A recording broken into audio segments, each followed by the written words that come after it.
नमस्कार।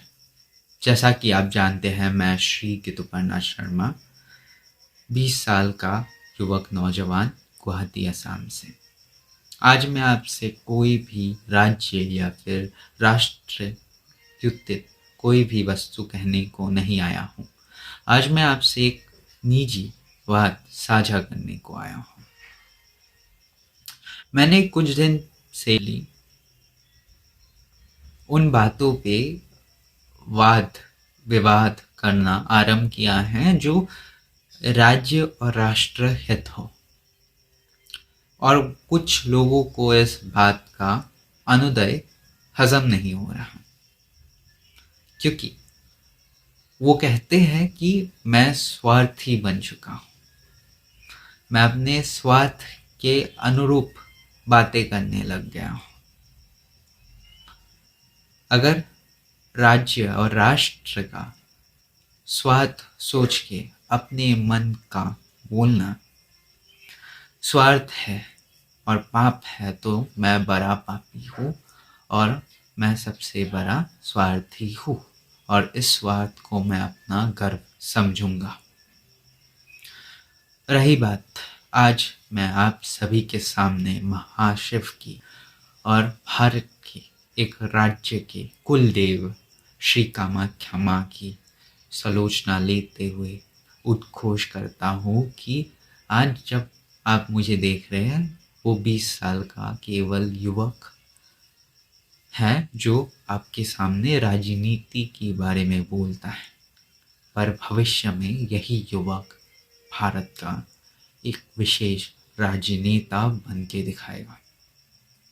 अगर इस बात से आपको चेतित हुई कि युवक राजनेता बनने जा रहा है या फिर राजनेता बनने का संकल्प ले रहा है, तो ये मेरा स्वार्थ है और मैं इसे राष्ट्र स्वार्थ बना के रहूँगा। और आपको अगर इसमें थोड़ी सी भी बुरी लगे तो एक बात बता दूँ, कोई भी मनुष्य इस पृथ्वी में बिना स्वार्थ कार्य नहीं करता। इसी बात पे मुझे एक कहानी याद आती है जो राजा दक्ष और ऋषि वशिष्ठ के बीच में हुआ था। एक बार राजन जो अपने जीवन में निस्वार्थ रहना चाहते हैं, उनके हाथों कई स्वार्थी कार्य हो जाते हैं। उसी में वो अपने जीवन के कुछ साल तथ्य में निकाल देते हैं।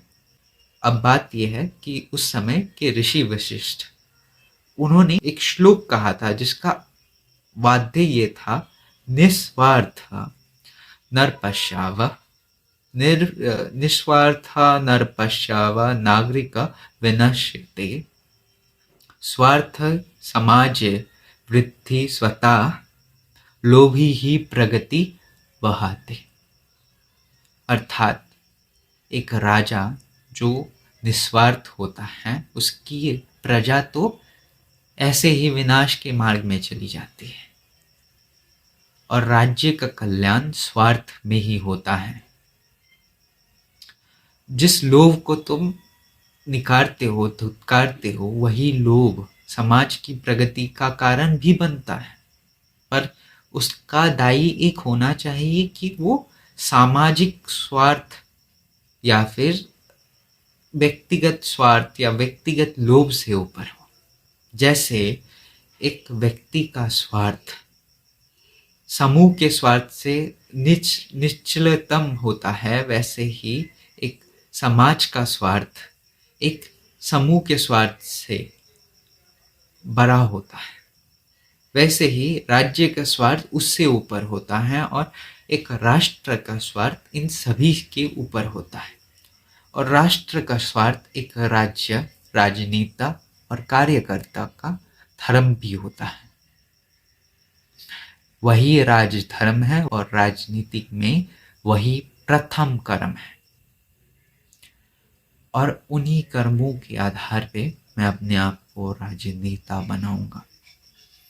असम राज्य में सबसे बड़ा राजनेता बन के आप सभी को दिखाऊंगा। आज मैं उसी माँ और महादेव की शपथ लेता हूँ। और रही बात जिन्हें ये स्वार्थी लग रहा हो तो उन्हें मैं कहता हूँ नमस्कार, और मैं स्वार्थी हूँ। धन्यवाद।